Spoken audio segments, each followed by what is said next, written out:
ECW. Let's do another ECW review, shall we? Let's talk about Heatwave 94. Thank you for clicking into this video. If you're new around here, then smash that subscribe button. It's time to talk about Heatwave 1994. And I get why ECW was so popular back then. I've said it before, and I'll say it again. Nothing like it, really. You had WWF and WCW in the cartoon era with some crappy gimmicks and crappy matches, but ECW was something completely different. Going after that male demographic of 18 to 30-year-olds, giving them wild brawls, giving them blood, giving them matches that you're not seeing anywhere else. And yeah, this show had some rotten ass matches and some crappy finishes and really confusing moments, but there were some decent ones as well. And let's get through it, shall we? It's kicked off with the Bad Breed, Axel and Ian Rotten versus Hack Miles and Rockin' Rebel, and this match was rotten. It was awful. It sucked.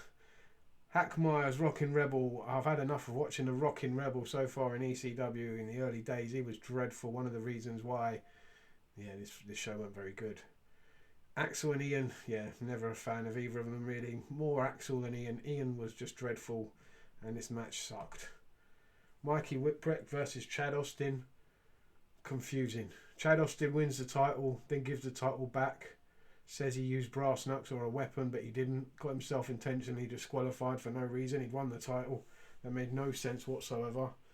Tommy Dreamer versus Stevie Richards was okay. It's cool seeing a young Stevie Richards, and it's cool seeing a young Tommy Dreamer. And you know where they go and what they become, so it's cool watching them in their early days. This was a decent, okay match. I didn't have a problem with it. And then Tommy Dreamer challenges the champion, Shane Douglas. He answers the call, but here comes Mr. Hughes for a match with Tommy Dreamer. Hughes gets the win thanks to Shane Douglas. It was okay. Mr. Hughes, though, I'm okay with Mr. Hughes in ECW. This is probably his better run. The runs he had in WWF, WCW weren't that great. This is actually a lot better. I'm kind of liking this Mr. Hughes. It's not too bad.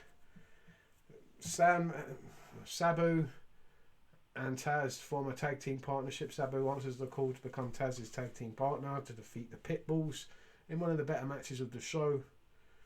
Sandman versus Tommy Cairo. Yet again, we're still going down this road. This was an awful feud. This was awful matches. Just another one to add to the collection. Dueling cane matches. There was no wrestling involved.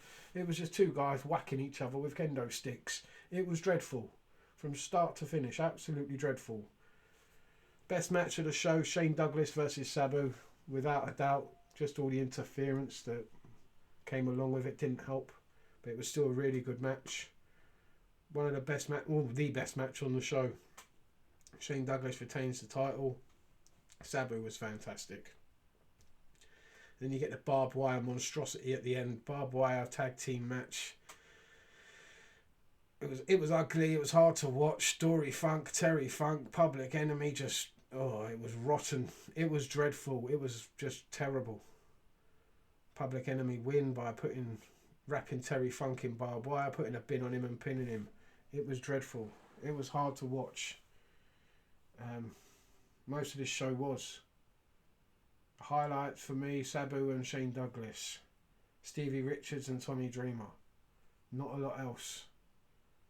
Not a lot else. But I can see why people were moving towards this. Older wrestling fans were moving towards this sort of stuff and sticking around and watching the cartoon crap that was going on with the other companies.